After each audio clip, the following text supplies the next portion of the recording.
Alright, so in the last video I explained a bunch of different things, and then I also talked about the executing line 4 of our program. And so when we execute that line of our program, nothing actually happens because we don't have any local variables.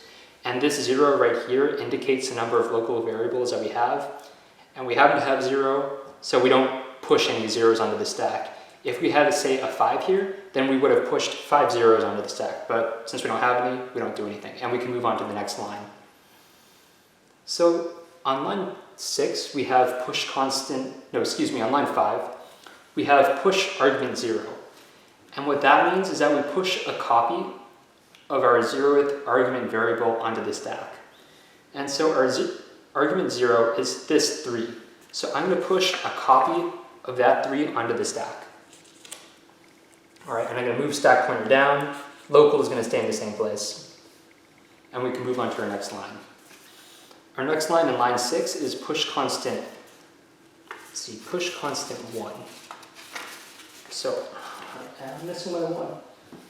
Okay, push constant 1. So just push constant 1, move the stack pointer down, and then we can check if these two numbers are equal, and they are not equal. So I'm going to push down a 0.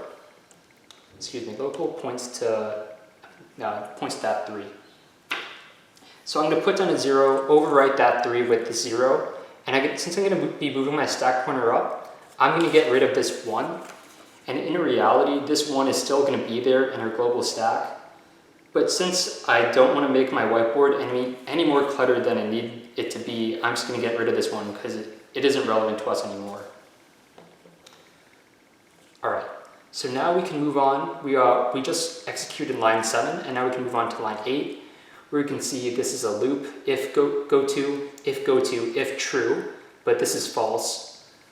And when we execute line 8, I believe it's either line 8 or line 9. In one of these lines, we move our stack pointer back up, and we get rid of whatever was there.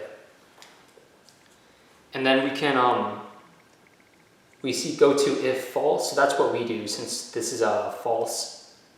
We go down to, line 14. And then now we can proceed on to line 15. And I guess that wasn't the best explanation of loops, but hopefully if you've gotten to this far in the course, you already understand loops, and I guess I just don't want to say too much about those before I end up confusing everyone. But right now we are at line 15, and it says push argument 0.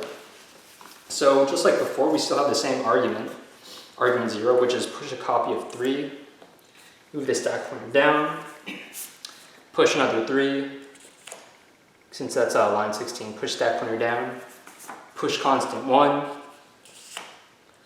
move stack pointer down, and then subtract. So we need to subtract these two numbers, so I'm going to overwrite this 3 with this 2, because that's 3 minus 1 is equal to 2, and move the stack pointer up. And then we are going to call Main.factorial again, but that is going to be in our next video. So that is all I want to say for now.